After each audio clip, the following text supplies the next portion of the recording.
You're listening to the Worldwide Sports Radio Network.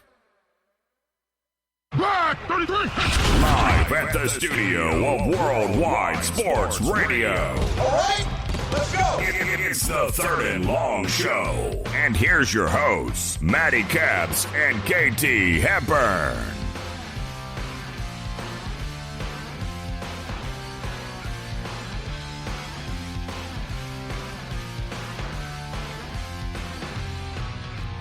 And welcome everybody to a brand new show of Third and Long here at the Worldwide Sports Radio Network. We are live here in Hop Hog, New York. You got myself, Mr. Matty Caps, along with my co-host, producer, friend, confidant, Mr. Speedy Petey here as well. First time you called me that in a while. It's been a little while, but we have Speedy Petey here as well. That's true. I forgot you were out all week. Yeah, no, what do you mean all week? We were here Monday. Last week. Yeah, last week. We were there Monday, but yes, Tuesday, Wednesday, Thursday, we were out last week as I was in Florida.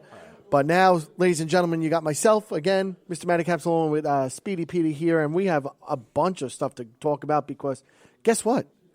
The Super Bowl is right around the corner. We have that this Sunday between the San Francisco 49ers and the Kansas City Chiefs. The Joe Montana Bowl. The Joe Montana Bowl. He was sending out some funny tweets. He's like, I guarantee my team wins and stuff like that. He was very funny.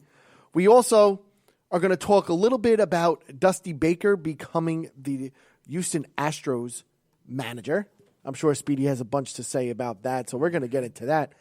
And then, of course, ladies and gentlemen, the Kobe Bryant and all that somber, solemn stuff along with the tragic death of Kobe Bryant and what kind of legacy he leaves on the game of basketball.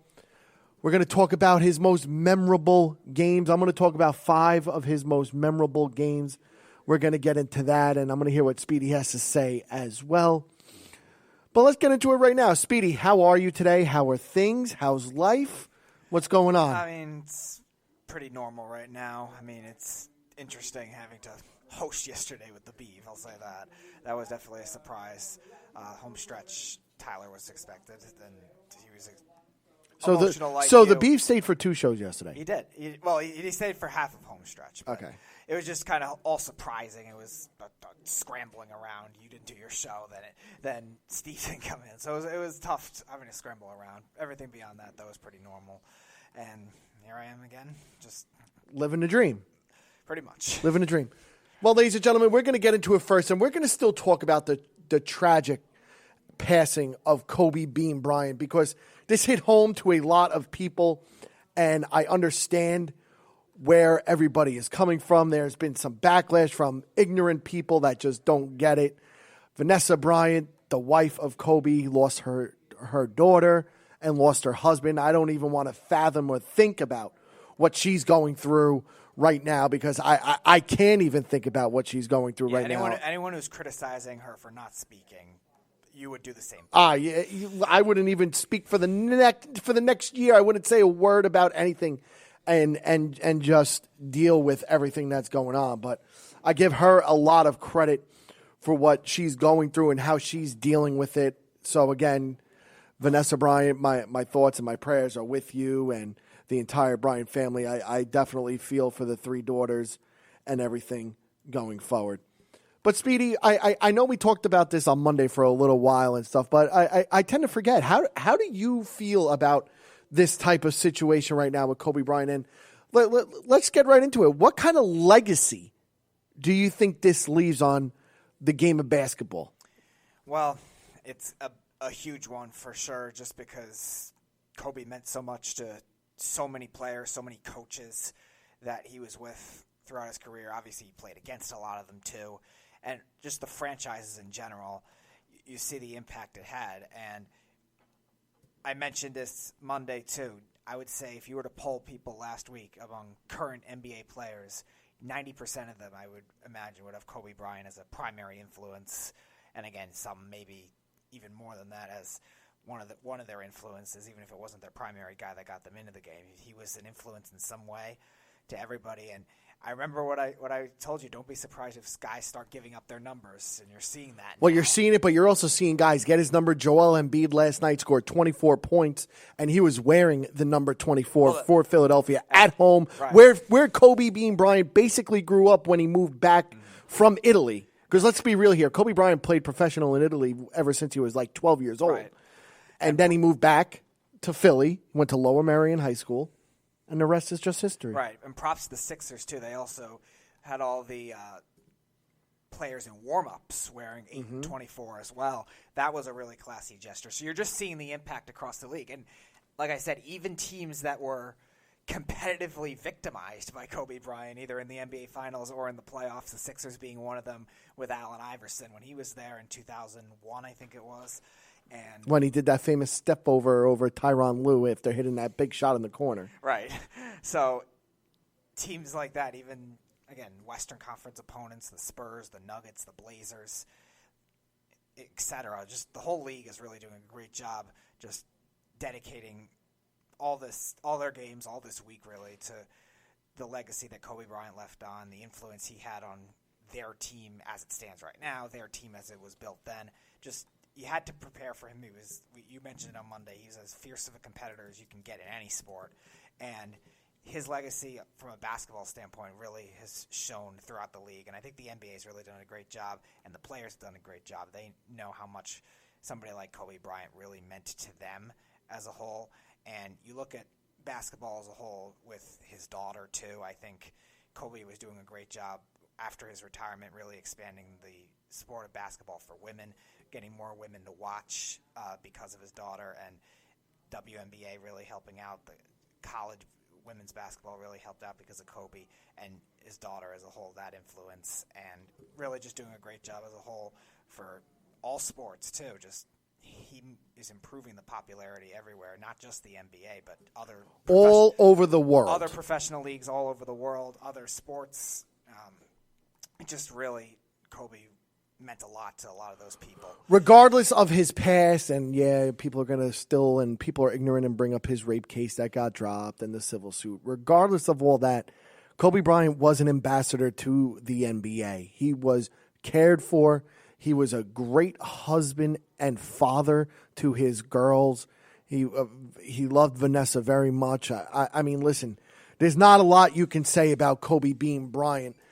Actually, yes, there is a lot you can say about him. He was just a remarkable, in my opinion, remarkable basketball player, a remarkable human being. He's just done so much for the game to increase the game of basketball so it can be all over the world, from Zimbabwe down in Africa to Mexico. It wants to be a global game, and Kobe Bryant was part of this, and he will always, always, always be a part of the NBA and what he's done for the game. His legacy is just going to leave a mark for the game of basketball. He left a mark for the game of basketball, and there's you could think about there's definitely defining moments for his legacies. And again, I'm going to talk about five of his memorable games of his NBA career that we're going to talk about. But his legacy, the way he touched all the NBA players now. You saw what the NBA did. You saw what the teams did with the shot clock violations, with the 8-second violations.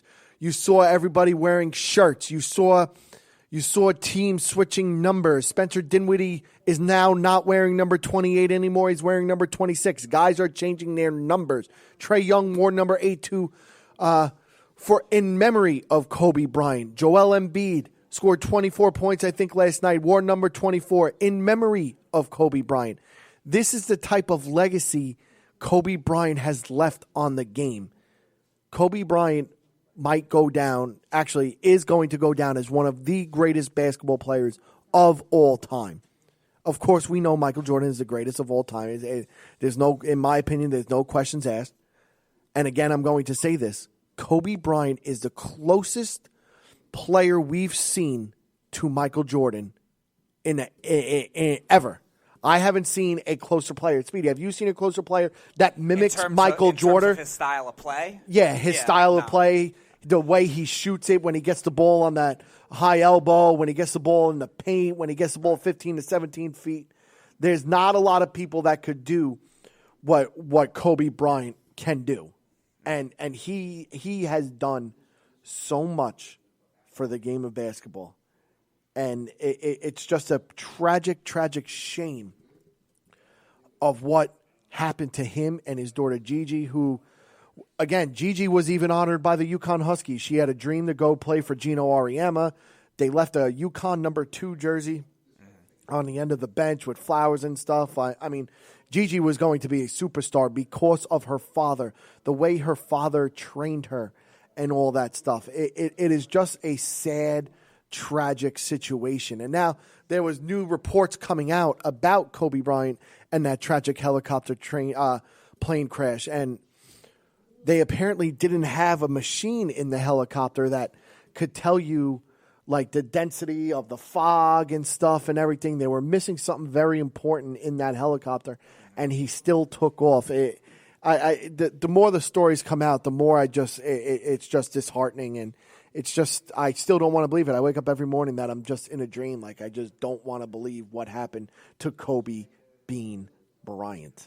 Now, was it a company helicopter where they had the machines in one general location, or was it something specific to his helicopter, just his helicopter? I'm not 100% sure of what they were missing, or what kind of if it was a company. It's obviously a company that he rents from to get places. So I'm not 100% sure of where all this, what was the company name and all this stuff. So I would have to do more research into the Kobe Bryant situation and to figure out what kind of company it was, what kind of machine, what was it happening. I mean, it's just crazy to even think about this. I wouldn't, and again, I'm lost for words at times, just thinking about Kobe Bryant and his family and his wife, Vanessa, and all this stuff. I'm just a loss for words. But Speedy, you think that he left a big legacy on the game? Am I right? Absolutely, and I think he just left it on just all sports in general. I don't think it's just the NBA. I think he. Well, you saw it. You saw it from Neymar at PSG. You saw it from tennis guys warming up in his jersey and stuff. He has left a huge mark in all of sports. Like I said, women's basketball, international basketball, Olympics, athletes. Tiger Woods even came out with something. I'm sure other golfers did too after their tournament. The NFL, you saw guys at the Pro Bowl that teared up when they found out, because they were playing in the game at the time, and they teared up when they found out that news. The fans are all chanting. It shows the impact, just both nationally and globally, that he had, and even in non-sports stuff too. Even just in business, he had a lot of international people he was investing with, and he really did it. He really worked hard at expanding his investing brand, where he knew a lot of people internationally too. And he said he was trying to be a great businessman in addition to being a basketball player, and obviously the unbelievable father that he is to his daughters. Yeah, and that's the whole thing. He was a remarkable father to his daughters. But let's get into it right now, Speedy. And one of the things I want to talk about, actually, you know what? Yeah, I want to get into it right now. I don't even want to go to break. I want to talk about the 5 most memorable games of Kobe Bryant's NBA career. And look, Kobe Bryant transcended the game of basketball.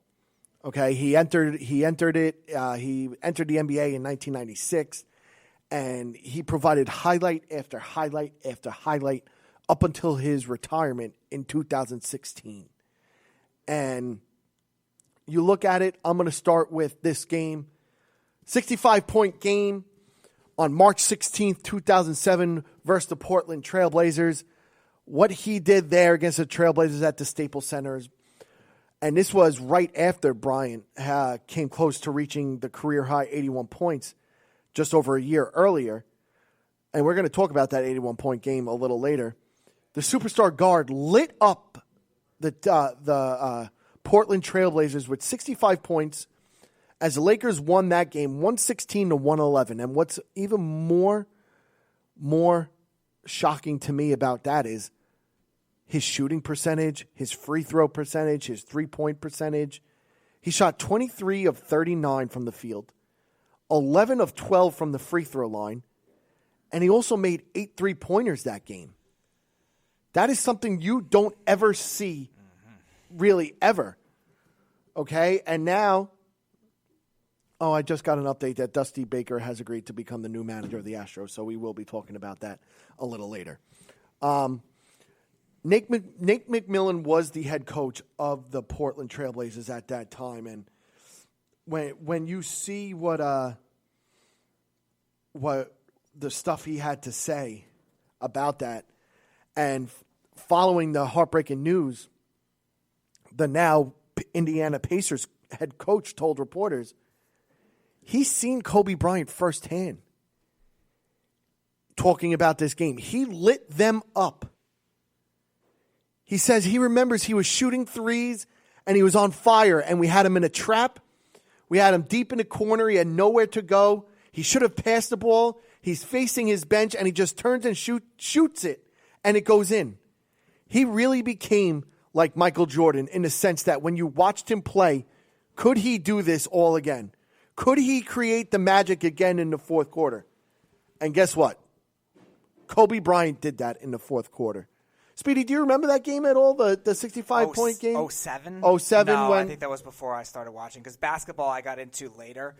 The 2 playoff games that I remember him really defining were the Nuggets won the Western Conference Finals. I think it was Game 3 That or was something when like Carmelo that. Anthony was there. Yeah, that Western Conference Finals. The Nuggets dominated the whole game except for guarding Kobe. Kobe really carried that Lakers team in that game. I think he had 47 points or something like that. And the Nuggets were defending him well. He just hit every tough shot imaginable. And then I think that same year, the NBA Finals against the Celtics. Because, again, you and I are both Knicks fans. We couldn't stand the Celtics, especially that big 3. And Hated the big 3. Right. And Kobe, again, pretty much single-handedly Beat them too. That a team that talented, and they had depth too. It wasn't just the big 3; they had depth players that were very good too. And Kobe just really making all those tough shots in that game too. Those are really the 2 I think memorable ones. Postseason ones. Here's another one that I'm sure you remember. February 2nd, 2009, at Madison Square Garden, he decided to drop 61 points in one of Bryant's greatest performances that he's ever had at the world's most famous arena in New York. The Black Mamba posted 61 points, which was a venue record for a visiting player against the Knicks, who lost 126-117 to the Lakers. 19 of 31 shooting. Bryant finished with 3 assists and 1 block. He scored 34 points in the first half alone en route to the record, which was obviously matched by James Harden in 2019. And then you hear Lamar Odom, who was his teammate at the time, say, tonight was one of the nights he kind of showed why he's going to go down in history. And Lamar Odom could not have said it any better. Tonight is going to show why he's going to go down in Laker history, and let alone NBA history. You go to the Mecca of basketball. You go to Madison Square Garden, the world's most prestigious arena, and you drop 61 points on the New York Knicks. Imagine how many fans were there that weren't even Knicks fans. Just wanted to go see Kobe Bryant in 2007. And then this is another game, Speedy, but this happened in 2005. It was against your Dallas Mavericks, though. In 2005, he dropped 62 points, and he did that in 3 quarters. He dropped 62 points in 3 quarters. Damn. That's all he needed to embarrass the Mavericks. Kobe Bryant outscored the Dallas Mavericks alone 62-61 at the end of the third quarter. Wow. 62-61. This happened obviously in Los Angeles, and the Lakers eased to victory 112-90. But he dropped 62 points in 3 quarters. Imagine if he played the fourth, he could have broken his own record. And in 2005, the Dallas Mavericks were a top 3 team in the West. They were one of the best teams that season. And they went on to go reach the NBA Finals before losing to the Miami Heat and Dwayne Wade and Shaq. But, however, the Mavericks were schooled by the unstoppable Kobe Bryant, who shot 18 of 31 from the field, 22 of 25 from the free throw line. And he sat out the entire fourth quarter. 62 points in 3 quarters. He'd be looking at another 80 if he played the fourth. Another 80. He probably could have scored 90 if he wanted to. I mean, Kobe Bryant said it was just one of those nights where he felt hot as he just sat back and reflected on the game. And he even said it, Speedy. It's funny you said that. Yes, I could have scored 80 points that night. It sounds funny to say, but yes, I could have. Well, look at the pace.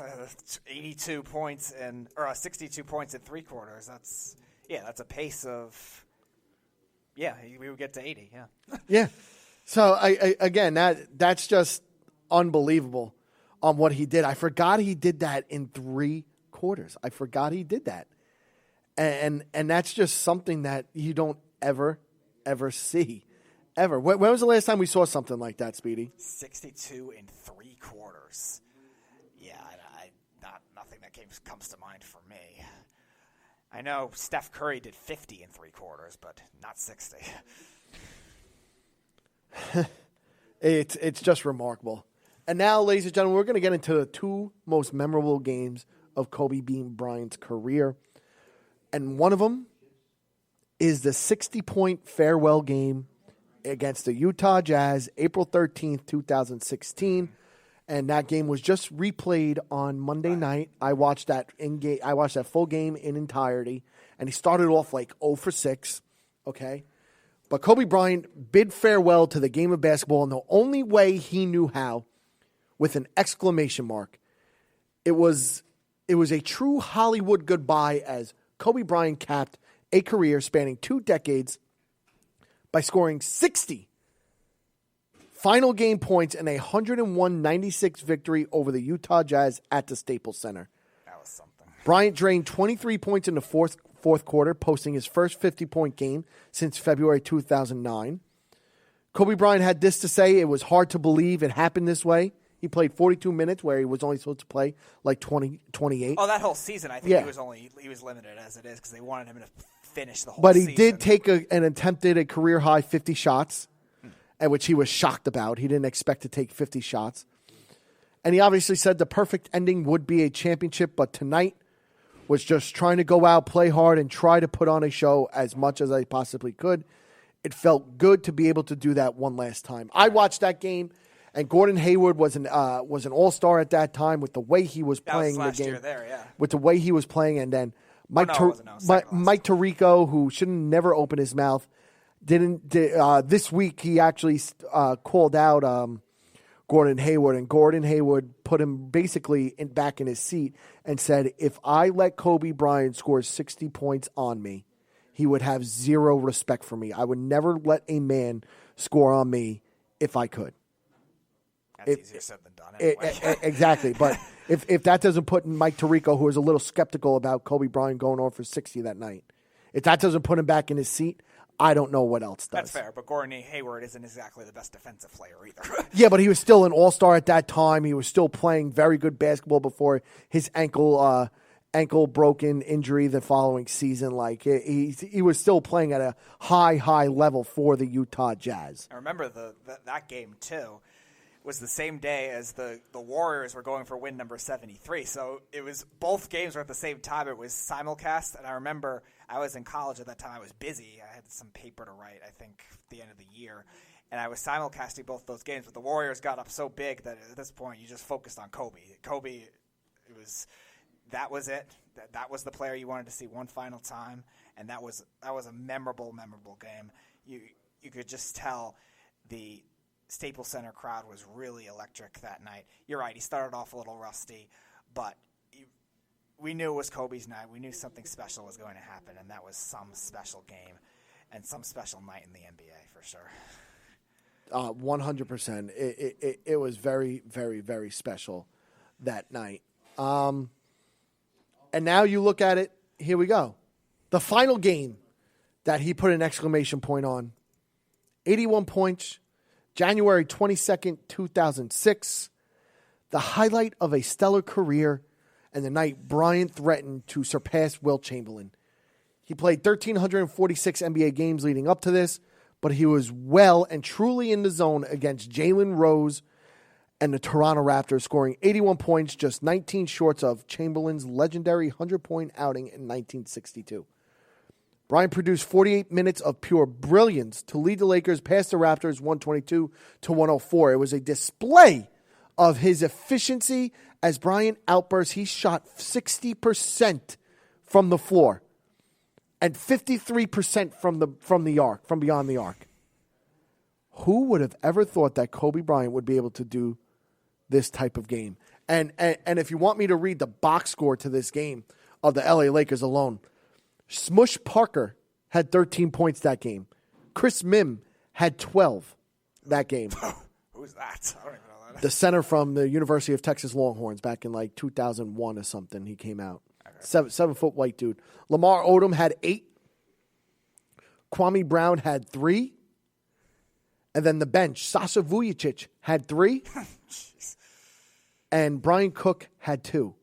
Kobe Bryant was 81 points. He was plus 25. He was just on another level that game with the way he shot the basketball. 7 of 13 from 3, 28 of 46 from the field, 18 of 20 from the free throw line. He still had 6 boards, 2 assists, 3 steals, 1 block. I mean, if that game isn't a staple of Kobe Bryant's career, I don't know what is a staple of his career. I remember hearing about that when I was young, because I was, I think, 10 years old at that time when that happened. I remember because I was in the car. I think I was going to one of my brother's baseball games at a further location from my house, and we were listening to sports radio, and we were hearing about that when it happened. I'm like, 81 points? Because I thought that was unheard of. Because I knew about Wilt Chamberlain at that time and how good his records were, but I didn't think anyone today could even get close to 60 or 50 points at that time. And he got 81. And then on Sunday when all this was going down, I actually watched the highlights. I think it was either NBA Facebook page or Twitter page, something. They were showing every basket from that game. The funny part is, I didn't even realize this, they were actually trailing most of the game, the Lakers. Oh, yeah. I think they only took the lead early in the fourth quarter. But Kobe was just that good amidst all that. He had a lot of dunks. Like you said, 3 steals. I think he had a lot of fast break points. So many tough shots. So many corner threes that were very difficult. He was just phenomenal. Every single type of shot you could shoot in a basketball game, Kobe made in that game. It was absolutely insane. That record, again, second to all time, obviously to Wilt Chamberlain's 100, which I don't think that'll ever be broken. And you could tell with Kobe, he could shoot anything. If you gave him a one-handed shot, if you gave him a left-handed shot that was really impossible, you could tell that on that particular night, and maybe a lot of other ones too, that he could make a shot like that. That was really something. Well, that's the whole thing. Seeing all the shots in that Absolutely. game. All the types of shots. He was just in another zone that game, and you were able to see what he was doing, and it was just something that we may never be able to see again on the display on what he's done going forward. But Speedy, we're going to step away a little bit from Kobe Bryant, ladies and gentlemen, and we are going to go to a quick break. And when we do come back from break, we do have some breaking news regarding the Houston Astros. We're going to get into that when we come back here at the Worldwide Sports Radio Network. It's the Worldwide Sports Radio Network. You are listening to the Third and Long Show. And here's your hosts, Matty Caps and KT Hepburn.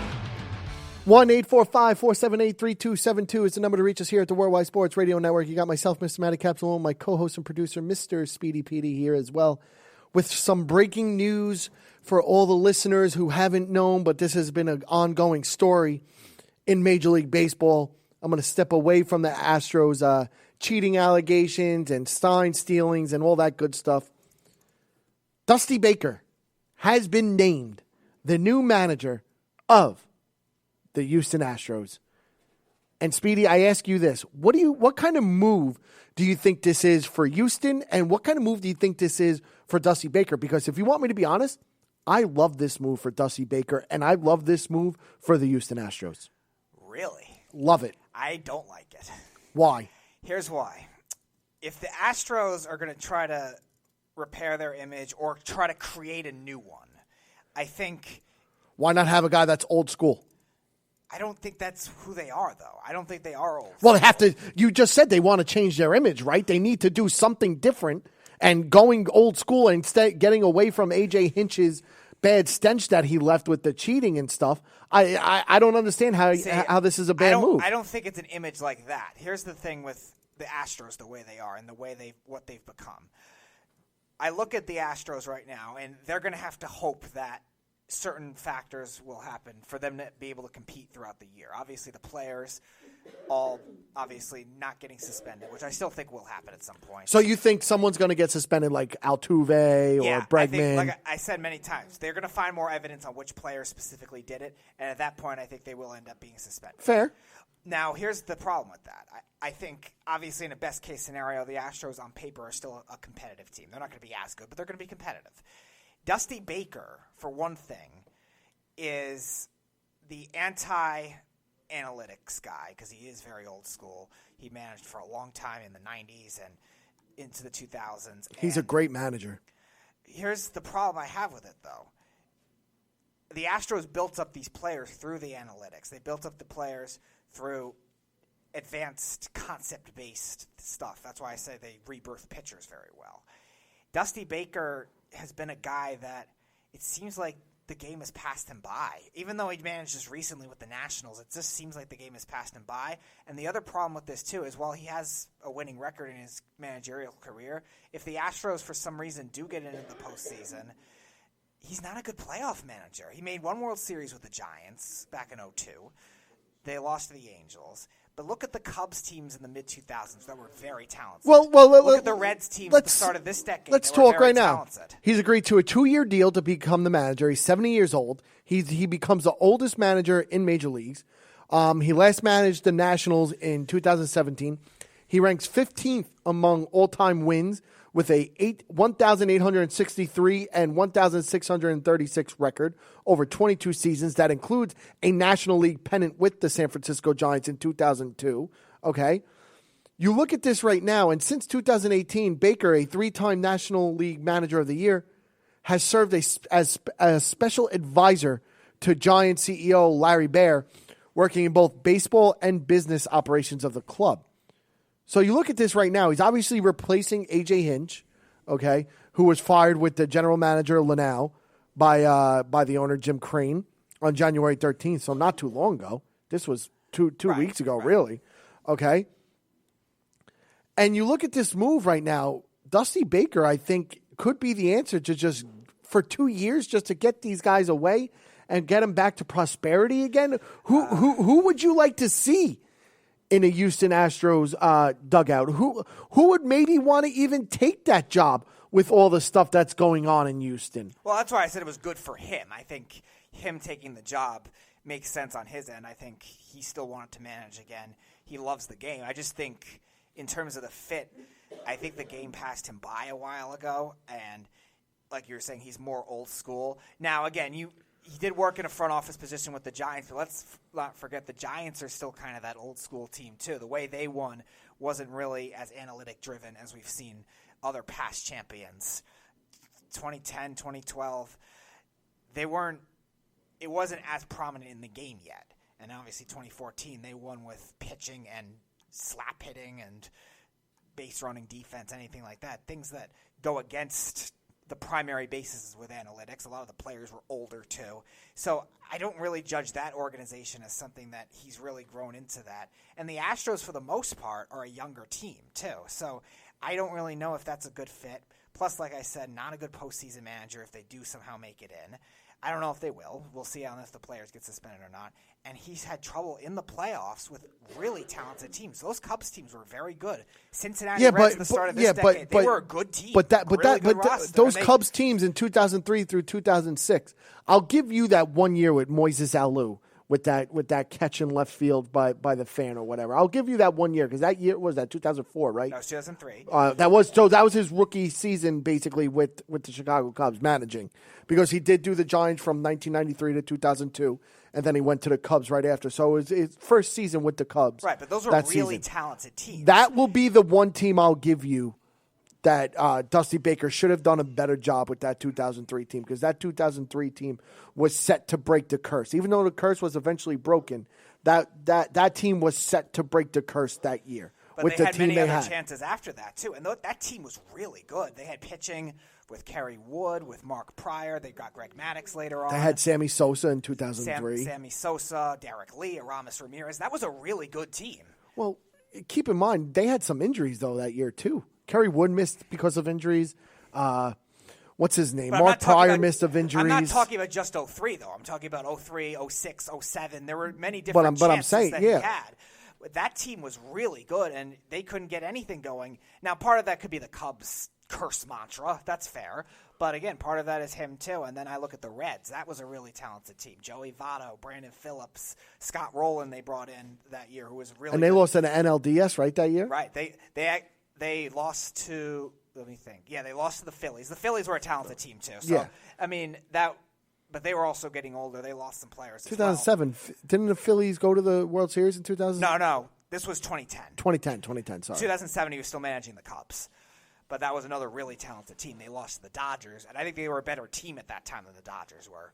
So I look at it like that, and he just has been with so many really good rosters. And he didn't win a playoff series, I think, besides one with the Cubs in any of those teams. The Nationals, they didn't win a playoff series. The Reds, they had a lot of talented players. They had a talented pitching rotation, too. They didn't win a playoff series. They still had Aroldis Chapman at that time as well closing. Johnny Cueto when he was an ace. They had a lot of good players on that Reds team, too, and they didn't win a playoff series. And the Nationals, all the talent they had, they didn't win a playoff series. He's not a good playoff manager. And for this kind of team that's young, more analytic-driven, a front office that's very analytic-driven, I don't like the fit at all. Well, yeah, he has an under 500 playoff postseason record. He's 23-32.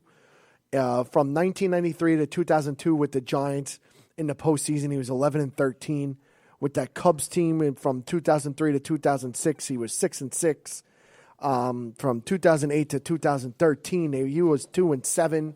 And then with the Nationals, he was 4-6 in the playoffs. So it's showing that he does have some cracks and whatnot when it comes to postseason success.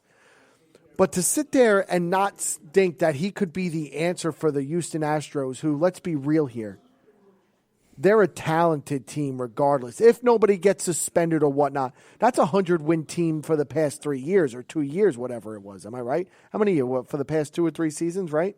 They've won 100-plus games? I don't know if they were 100 wins in 18, but definitely their World Series year and last year they were. So, okay. Well, whatever. I think for the past 3 years they've been a 100-win team. If no one gets suspended, Dusty Baker could very well lead this team to postseason success. I mean, one could Better. hope, but What are the managers out there? You still never answered. Who would you want to see in the dugout then for the Houston Astros? Who do you think would have been the right guy for the Houston Astros to hire? It's the same guy I mentioned for the Mets. That's the Nationals bench coach, Bogar. I think when you look at the situation, you look at the Nationals, what they were in last year. Nobody expected that team to go anywhere because they lost Bryce Harper. That's a guy that worked with a lot of new players, a lot of veteran guys, a lot of guys that people thought their career were over, never thought they would have the season that they did. I mean, the Nationals had the talent with the pitching staff, but didn't have it with the bullpen, and we didn't have it with the hitters, and he did a great job with that. The Astros are probably going to have to go through a lot of that if their players do get suspended. I think if they have to bring in new talent, because the Astros front office, like I said, they always try to find the gems. They make good trades. They look for those pitching gems that works. Now they lost Garrett Cole, obviously. They might sign or trade for somebody. I think that kind of guy that dealt with that kind of adversity throughout the year, we saw obviously Dave Martinez was the manager, but he helped out with that too, dealing with all the adversity, the underdog mentality that the Nationals had throughout the year. And I think with all the different player types that they have and all the different player types that the Astros had there, I think he would have been a good fit for them. And they similarly, in terms of strengths and weaknesses of their team, they're pretty similar, the Nationals and the Astros. The only difference is the Nationals were a slightly older team. But in terms of the strengths with the pitching staff, in terms of the strength with a mixture of different types of hitters, and an iffy bullpen, their strengths are very similar. And then the circumstances, obviously the Nationals didn't cheat, but they had an underdog mentality the whole way. And the Astros, if they're going to try to succeed this year, they're going to succeed with all the pressure on them, too, to try to do this. And they're going to be underdogs as well and try to prove people wrong that maybe they can win without it. And I think that kind of mentality works for somebody like Bogar. I don't think he was going to be the answer. This team, the Houston Astros, they need someone there who has the experience, managerial experience, who has been there before. That's why maybe Buck Showalter, I think, could have been a good replacement for A.J. Hinch. But to go the move with Dusty Baker, go the old school route, and see what he could do with this talented team. And Speedy, you're 100% right with the playoffs and all that stuff with his playoff record, which shows some cracks and dents in it, and I get it. But I just think this team is too talented, barring any type of suspensions for any players. This team will be a 100-win type team again, or very, very close to it, because you still have the pitching. Yeah, you lost Garrett Cole, but you still have the other pitchers who are ready and capable of stepping up. Justin Verlander is still – I feel like Justin Verlander is just getting better with age. So I get Lance McCullers back this year. Yeah, too, and you get helps. McCullers back too. I mean, he's no Garrett Cole, but he's a solidified arm in that starting rotation. Yes, that could only help them and bring them to the next level. So, again, do I think it was a bad move? No, but I love the move. I love the old school approach. I love Dusty Baker, except for his postseason success. But that's a big problem. If you're going to have any success, you want a guy that with postseason success. And I always say that. Yeah, but you just brought up a guy that doesn't have any managerial experience, period. But here's my thing. Inexperience is not necessarily negative experience. And Dusty Baker. But it's not necessarily positive experience. Right, but we don't know yet. If it doesn't work, they'll fire him after a couple of years too, and then they'll try to experiment again. I'd rather have that than a guy that's failed with 3 different talented teams. I don't know what the Giants were before that. I know they went to the World Series in 2002, but I know they had some talent on that team as well. But the Cubs, really talented. The Reds, talented. And the Nationals, they've been talented for a while until obviously they had some losses. But that roster in 2016 and 2017 they had some injury issues throughout the year, but they were pretty healthy when the playoffs came around, and they didn't win again. And that kept stinging them for a while. And 2 years with Dusty Baker, they were collapsing. They still didn't win those key games, and a lot of them were his managerial decisions in those key games. So I don't like it when it comes to a negative experience thing. You just don't see all these coaches just finally, after 3 different samples of that. If it was just with the Cubs, I would understand. Like, all right, maybe it was the Cubs mantra, the Cubs pressure, anything like that. But he did it. He tried again with 2 other teams, and it still didn't work. At what point do you say, all right, this guy's just not a big game manager? Well, I guess we're just going to have to wait and see how this all plays out. You don't think it's a good move. I think it's a very, very, very good move for the Houston Astros. But it looks like we have our first caller of the day. Who am I speaking with? Oh, jeez. Hold on. Hello? No, something's off again. What happened? Whoever's calling, we're going to have to go to break because I got to fix this. The broadcast button's back off again. Gotcha. Well, ladies and gentlemen, you heard it. We do have to go take a quick break, and the caller, will you please call back? We were going to get into the Super Bowl and all that good stuff when we come back here at the Worldwide Sports Radio Network. You're listening to the Worldwide Sports Radio Network. You are listening to the Third and Long Show. And here's your hosts, Matty Capps and KT Hepburn. 1-845-478-3272 is the number to reach us here at the Worldwide Sports Radio Network. And now, ladies and gentlemen, we're going to step away from the Kobe Bryant talk. We're going to step away from the Dusty Baker becoming the new manager. And now, what are we, 5 days away, Speedy, from the the Super Bowl? 6 days away? 5 days away? 5 days away from Super Bowl, what number? 54. 54. Super Bowl 54 is down in Miami right now, where our fearless leader, Mr. Errol Marks, is there on Radio Row doing his whatever he's got to do for the network. But we do have our first caller of the day. Who am I speaking with? It's Matty Caps. How are you? Beeve, what's going on, pal? Not much. I didn't get a chance to talk about this because obviously with the whole COVID situation and everything. Now, do you like what the Mets did with Rojas as naming him the manager or no? Do I like it? I am not a big fan of it. And the reason why I say that is because he has no experience whatsoever of being a manager. Okay, but neither did Beltran. So and again, I never liked that to begin with either. Yeah. I think Buck Showalter would have been the perfect answer to your prayers. I have a high respect for Buck Showalter and what he's done as a manager. I have high respect for how he manages the game of baseball. He's becoming more analytic ridden, which is a good thing because that's what baseball is nowadays. I'm not a big fan of just throwing someone into the managerial position with no experience. Now, I haven't done my big-time due diligence on Luis Rojas or whatever, but I do know that he was like the bench coach or something for them, right? Yeah, I'll look up the position exactly. It wasn't a position that is normal. It was something newer that was invented for other teams too, just recently. Yeah, he was quality control coach for the 2019 season. He was. I mean, I look at it like this. There's nothing that really jumps off the page for me that would make me think that he's going to be successful. It's the same thing in the NFL. Do I think Joe Judge is going to be successful? Nothing jumps off the page for me that makes me think he is going to be successful. Yeah, quality control coach dives into film study and scouting work. Let's see. Yeah, but that stuff could just take you so far. But again, there were other managers there. Obviously, Dusty Baker is now off the board. Dusty Baker was sitting there too. Do I think he could have been a better answer? Yes.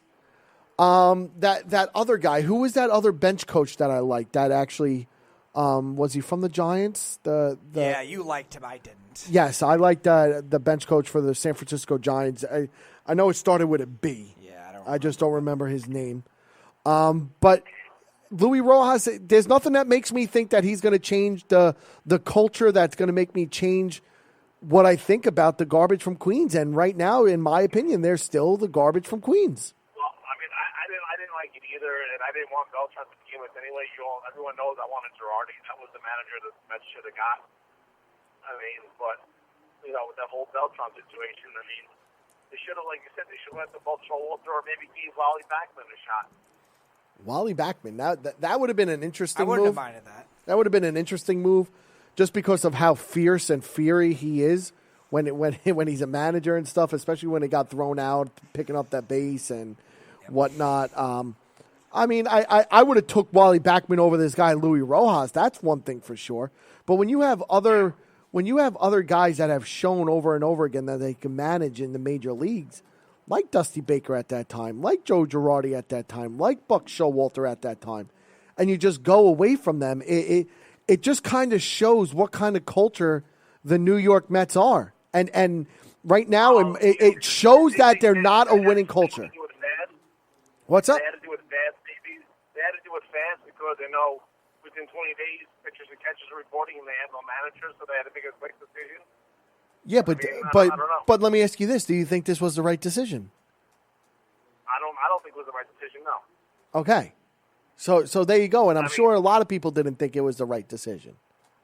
I don't think it's the right decision. I've talked to some Mets fans, obviously, and they like the move, and I told them I don't like it because I don't mind it. I think his experience with the younger players, I think, will definitely help, and that's a big key now to managing in today's game. That's why managers are getting younger as a whole.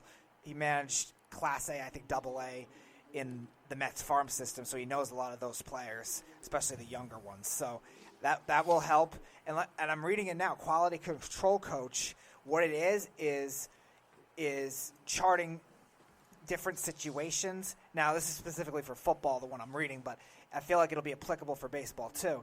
Different situations, alignments with the way formations are, which will help against shifts. Knowing how to hit against shifts, knowing how to shift your own players, which will help a Mets team that doesn't have good defensive players anyway, position player defenses. So I think that'll end up helping as well. So him getting into those analytics, which I think the Mets could definitely get a spark with, they've been more trying to micromanage at times, but they sometimes don't do the right things with defense. They don't do the right things with situational hitting. That kind of thing could definitely help. Now, game strategy with any new manager is a wild card, and that's what I don't know if it'll work. But in terms of those two things, I think it can work. I mean, could it work? It could absolutely work. The garbage from Queens could win the World Series after April like they normally do, and they could maybe have a successful season and make the playoffs. But again, it doesn't help that they are in the toughest division in baseball at the current moment. But I think that would have mattered no matter who the manager was. And all the other teams above them, besides the Miami Marlins, got better. We know that, but they would have gotten better with an experienced manager too. That's my point. So I think them trying to experiment with something new to maybe get a competitive edge while those teams maybe trying to rely on talent could help, because the Mets aren't going to win with raw talent because their talent is star-driven at points, but they're not very deep. They're good in some areas. They have some good hitters, but again, they're always hurt. And a lot of the veterans, they're injury-prone. The bullpen, maybe it's better, I don't know, but it's still the Mets bullpen, so probably not. So they're trying to get it through something fresh, something new. The Braves tried that with Brian Snitker at the time when they were a bad team, and they were rebuilding. It worked for them. Now Brian Snitker's a really good manager. The Nationals, they tried it with a younger manager, and Dave Martinez, after so many experienced managers, didn't work there. Sometimes it happens. Inexperience is not negative experience. Now, will it work automatically? I don't know, because you're right. The division is tough, but the division would be tough with an experienced manager too, so I don't mind them trying a gamble for it. Was it my primary choice? No. I told you the same thing for the Astros. I wanted Bogar, but that him in the organization already does help a little bit. Their history with familiarity hasn't been good, so I do worry about that, but it helps with the younger players for sure, and the kind of coach he was is definitely something that could help with a strategy standpoint. Yeah, I mean, I don't know how much he's going to help the younger players. I really don't. I don't see it at all with this guy. So I mean, to me, the key for the Mets is if they both can pitch well, and it all depends on how well Cespedes is going to play. That's going to be the two keys for the Mets if they make the playoffs or if they don't. Well, Cespedes, I think you have to expect was only going to be a small factor anyway. But are you confident in them in making the playoffs this season, knowing what people are in that division and whatnot? I'm not confident at all. No. I'm not either, but I was going to be not confident, no matter who the manager was. I mean, they still got a good pitching staff. I mean, if they line up and stay healthy, they can put runs on the board, and it's all going to depend on how their bullpen pitches. I think it's going to be. And can Diaz be that dominant closer? Because look at how many games he blown last year for them. Agreed. Look how many. You were leading 70% of the games after the seventh inning that you guys blew it.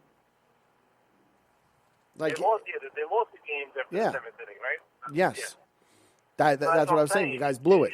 If their bullpen can stay healthy and pitch well, and Diaz can get back to what he was, they might have a shot at making the playoffs. But I don't see it.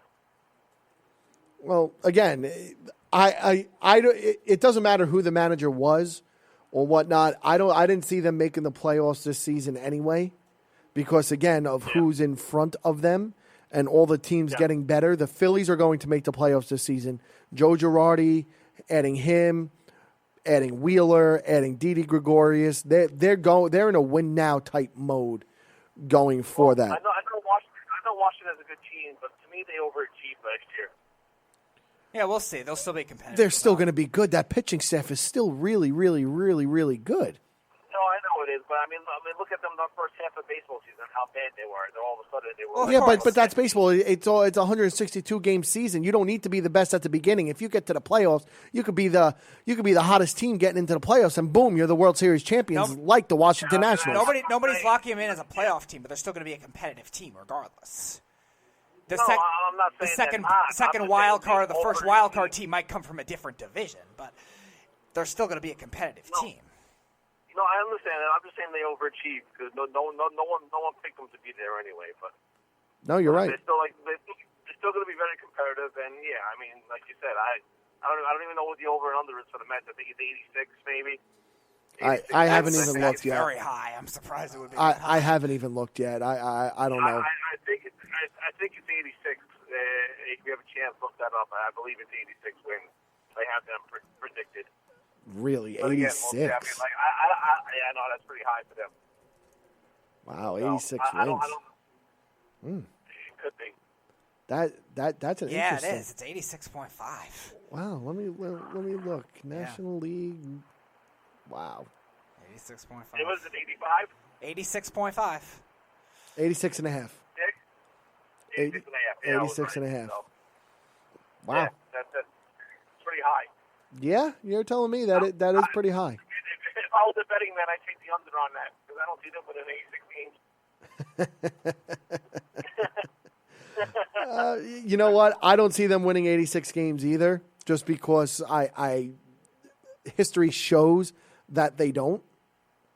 Yeah. So again, I don't see it happening. But again, I don't like the best man with the manager, and I think it's going to go 2 years down the drain for them. So waste of time. well, that's the whole thing. I mean, you look at it. Who is going to be the manager after Rojas and stuff like it? It's just not an easy task. And again, with I'm going to keep reiterating it. That division is the toughest division in baseball at the moment. It doesn't get easy. And you got to, Speedy, how many times do you play your division opponents? 20? I think it's 19. 19 times each. So you do 19 times 3. 9 times 3, 27. 4. 19 times 4, okay. Well, no, I'm not counting the Miami Marlins okay. because you should beat them. So I'm not counting them. If you do 19 times 3, 27, 2, you face them 117 times. No. I can't do math. No, that's 57. Yeah, 57.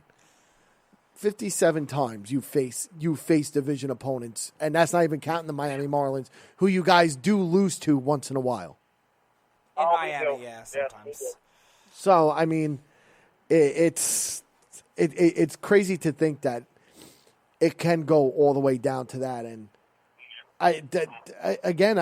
regardless of who the manager was, it wouldn't have mattered because you aren't making the playoffs this season. I will be utterly shocked if you guys make the playoffs this season. Utterly shocked. Yeah. I mean, if they're going to make the playoffs, they're going to have to win 90-something games to even have a shot at getting in the playoffs. Well, not really if they get the wild card, but Even that, you'll probably have to win 90 games for that, too. Yeah. National League is well-rounded. Besides the West, which I think is the Dodgers, and it's a big drop-off after that. I know the Diamondbacks improved, but it's a pretty big drop-off after that. The other two divisions are pretty competitive. The Pirates are bad and the Marlins are bad. We know that. The other 4 teams in each of those divisions are going to be competitive, so it's going to be very tough for the Mets. And, yeah, right now I think they're still 4th in that division. yeah. Well, They're that's what- 4th. I just want to get your opinion. I just want to get your opinion on that. So that was pretty much all Yeah. I had. Well, Beef, thanks for calling, bro. You got it, man. I'll talk to you guys soon. Have a good one. Well, that was the Beef from Bayshore. And he just wanted his opinion on the garbage from Queens, a.k.a. the New York Mets, on their new manager hire, which, again, I don't like the move. Speedy doesn't mind the move. Or did you not like it? I don't mind it. I don't Okay. think, considering the circumstances, I think if I were to judge, obviously without knowing about the cheating stuff, if I were to say, who would you rather have as a manager between Beltran and Luis Rojas, I'd say Beltran. But I don't think it's a bad move considering what his role was before. I didn't know much about what the role was, but looking at it now, that's a good thing to help. Maybe I could trust him more in game strategy. Obviously, that's still a wild card, how to manage these new players, because he didn't manage all of them in the major leagues, the minor leagues. But it does help that situationally I think he'll be, in comparison to other new managers they could have gotten, a little more prepared with the analytics. Yep. Well, ladies and gentlemen, tomorrow is going to be a Super Bowl-laden show. That is one thing for sure. I'm not going to really get into stuff now because then that's just going to be it for our show. So tomorrow, Speedy and I are going to break down everything that you need to know for Super Bowl 54 between the Kansas City Chiefs and the San Francisco 49ers that takes place this Sunday in Miami. But yes, tomorrow is going to be a Super Bowl-laden show. We're going to go through the ins and outs. And then, you guessed it, our final pick'em of the year. The last of the season. Of the season, not the year, because we start again in about 9 months. The last day of the board. Last day of the board. It better be some good drawings on this board. Well, there's more room. There's only 2 teams. Yeah, that's what I'm saying. But ladies and gentlemen, that's going to be it for our show here at the Worldwide Sports Radio Network. You're listening to the Worldwide Sports Radio Network.